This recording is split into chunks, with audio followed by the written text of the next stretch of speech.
Bonjour à tous, je suis le nouvel apprenti de la bibliothèque depuis août et je vais vous présenter mon best-of. Le quatuor du passeur, Jonas, qui est un enfant de 11 ans qui évolue dans une société assez particulière, qui a l'air parfaite en apparence, tout est ordré. C'est vraiment un livre qui m'a beaucoup plu, donc c'est un classique. Et si vous aimez les livres de dystopie, qui font un peu réfléchir aussi sur notre société actuelle, se dire c'est pas si terrible. Ensuite, du coup on a le numéro 2, donc c'est l'élu. Donc c'est dans une autre communauté, parce que c'est un monde qui fonctionne en plusieurs communautés.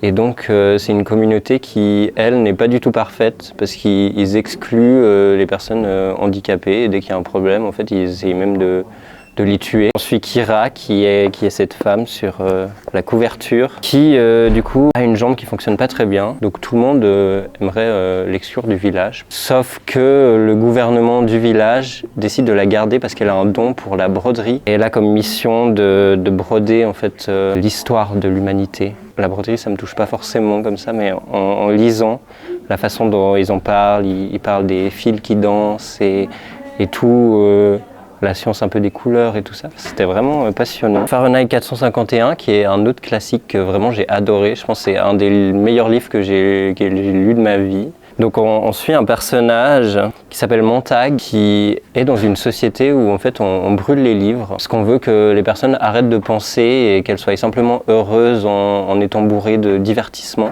Donc ça m'a beaucoup fait réfléchir et la façon dont c'est écrit, c'est vraiment magnifique. Il utilise beaucoup de métaphores. C'est vraiment assez brillant dans l'écriture, donc voilà, je vous le conseille. Ensuite, il y a Prisme, qui est un livre en jeune adulte qui nous parle de Valence qui vit dans un monde un peu fantastique parce que chaque jour, il se réveille dans une autre réalité, donc il a 3 réalités dans lesquelles il oscille. Il y a beaucoup de mystères, il y a aussi pas mal d'horreur par moment. Un livre fantastique que j'ai adoré. Faut pas prendre les cons pour des gens, le numéro 4, donc il vient de sortir. Donc j'ai vraiment beaucoup aimé, c'est satirique, c'est vraiment drôle. Ça nous fait réfléchir sur la bêtise humaine. J'ai commencé Les Mains d'Orsay, donc La Part Merveilleuse. Une BD mystérieuse, en fait dès le début, on entre dans un monde où il y a ce qu'on appelle des choses, qui sont des créatures comme ça, un peu, on ne sait pas d'où elles viennent, on ne sait pas pourquoi elles sont là.